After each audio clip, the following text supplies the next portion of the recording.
CEO দপ্তর থেকে মোট 4 জনকে অপসারণ করল commission. 2 additional secretary, 1 joint secretary, deputy CEO পদে যুক্ত হচ্ছেন রাহুল নাথ। সিইও দপ্তরে দ্বিতীয় তলায় একাধিক ফর্ম 6 রয়েছে, যার মাধ্যমে বিহার, উত্তরপ্রদেশ, হরিয়ানা থেকে জোর করে নাম ঢোকানো হচ্ছে। এখানে উত্তর কলকাতার কিছু বিধানসভায় ঢোকানো হয়েছে। 395 জন অফিসার পরিবর্তন করা হয়েছে বাংলার সাথে অন্যায় ব্যবহার করা হচ্ছে। ত্রিপুরায় বিরোধী প্রার্থীর ভোট দিতে পারে না, প্রায় 14 লক্ষের নাম বাদ গেছে সাপ্লিমেন্টারিতে। তবে যাদের নাম বাদ যাচ্ছে তারা আবেদন করতে পারবে, তবে ট্রাইব্যুনালের মাধ্যমে হচ্ছে না। আমরা পরশু সুপ্রিম কোর্টের শুনানিতে এই কথা বলবো। অমিত মালভিয়া ফোন করে এখানে ফর্ম 6 দিয়ে ভোটার ঢুকিয়েছে। মহারাষ্ট্রে 5 মাসে 40 লক্ষ ভোটার ঢুকিয়েছে বিজেপি। এইভাবেই হরিয়ানা, দিল্লিতে জিতেছে বিজেপি।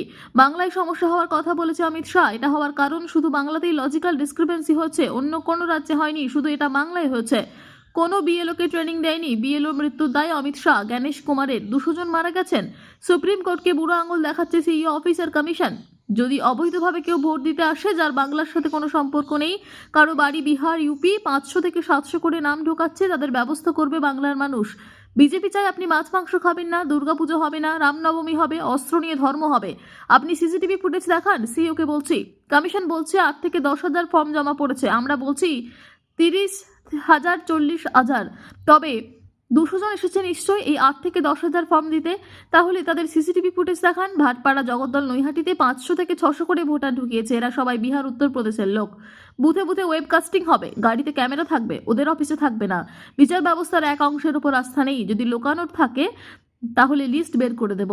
আপনি তালিকা প্রকাশ করুন, কত বাংলাদেশি রোহিঙ্গা ধরা পড়ছে। কটাক্ষ অমিত শাহকে। বাংলাকে প্রচার করা হচ্ছে, বাংলাদেশ বানানো হচ্ছে। 2026-এ বাংলাকে জোর করে দখল করে পুজোর বদলে অস্ত্র নিয়ে রাস্তায় নামবে। মদ্যপ অবস্থায় রামনবমী পালন হচ্ছে।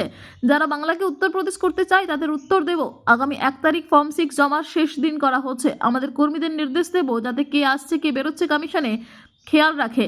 যদি দুদিনের মধ্যে কিছু হয় আমি ছুটি আসবো। বহু বাড়িতে কিছু জনের নাম ভোটার তালিকায় রেখেছে, বাকিদের নাম বাদ। আমরা হাতে নাতে ফর্ম 7 ধরেছি, ফর্ম 6 ধরবো। বিজেপি একদিক থেকে কমাচ্ছে, একদিক থেকে বাড়াচ্ছে। সবাইকে চেঞ্জ করা হচ্ছে, ওসি, আইসি, আইপিএস কে। অভিষেকের দাবি সিসিটিভি যাদের নামে ফর্ম 6 দেওয়া হয়েছে সেই নামের তালিকা দিতে হবে। যদি আমাদের দাবি না মানা হয় তাহলে ব্যবস্থা নেওয়া হবে।